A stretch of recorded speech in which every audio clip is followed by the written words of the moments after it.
yeah, thanks for having us, everyone. I've just got Nathan Smith for the next sort of 10 or so minutes.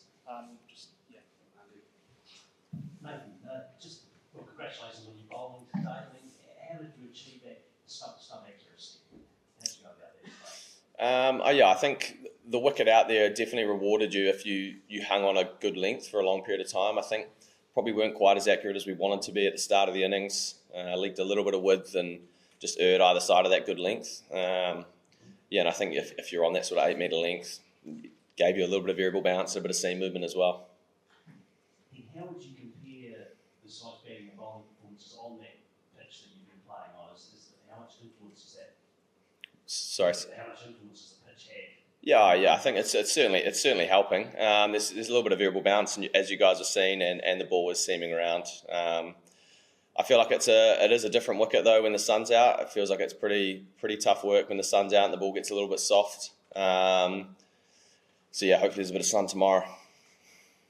36 and 3, chasing 254 for a bit more history for New Zealand at Lords. How do you go about doing it from what you've seen over the first couple of days of rain being forecast as well? Yeah, I think it's just being nice and tight. The guys are nice and positive in their plans and just building a couple of partnerships. That stuff we talk about with the Black Caps is, a couple of big partnerships and making sure you really get in. And perhaps just one for me to talk us through the Joe Root dismissal. Yeah, it's always nice when you come up against great players. I think for me it's just about trying to challenge them on both sides of the bat and sort of took a couple away and then felt like it was time to bring one back. So it was nice to get that one.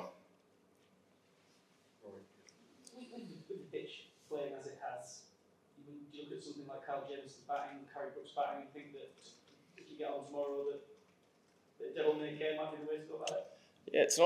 Yeah, I think it's whatever way you play that'll give you the best chance. I think Brookie he plays that way every time he bats. I think we seem to give him a few chances every time, and he makes us pay. But I think the way Kyle batted there to get us close to their score was really good. But again, I don't think you're going to see Dev or Rutchin play like that. I think they're going to play their way and commit to that. So hopefully we can get a few partnerships and get nice and close.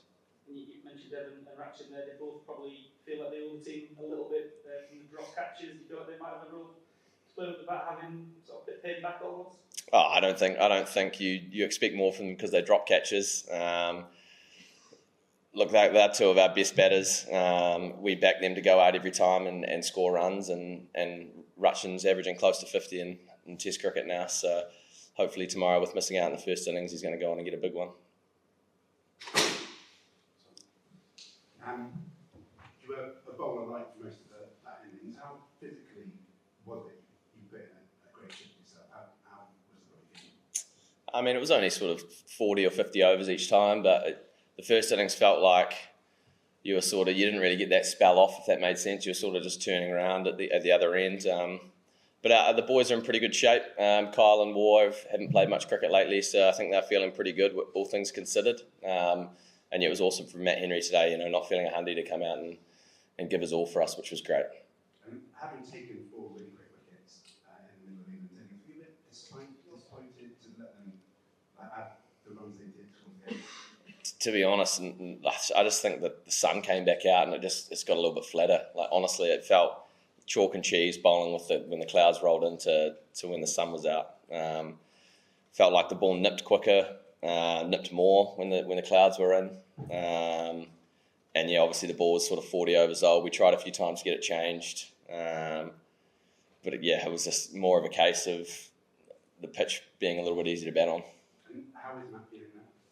Yeah, he's a little bit stiff. He obviously had back spasms. I don't know if any of you had back spasms, but it's not very nice. He can it's amazing that he can run in and bowl, but he sort of can't pull his pants up or tie his shoes. So.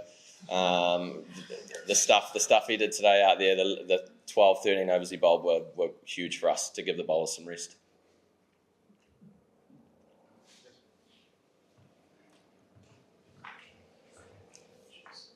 The pitch being the way it is, you talk about the variable bouncer, does that change the way you bowl? You think about your plans and so on? I think you're just very conscious of keeping the stumps in play. I think you've seen there's been a lot of bolds in this test. So it's about being nice and on a heavy length and challenging both edges, but trying to keep the stumps in play as much as possible, really. Just one more. Has the team taken your name to the Honours Board actually? Yeah, they have, which was cool to see when you walk in and you see your name there. Me and Kyle's name's up there, so that's awesome to see. That's something you always had any ambition for before now? Oh, I mean, you don't even know if you're going to play a test at Lords or play for your country. So walking out this week, it was about contributing, and you never really let yourself dream too much. But it was cool to achieve that today. Thank you very much. Thanks. Cheers.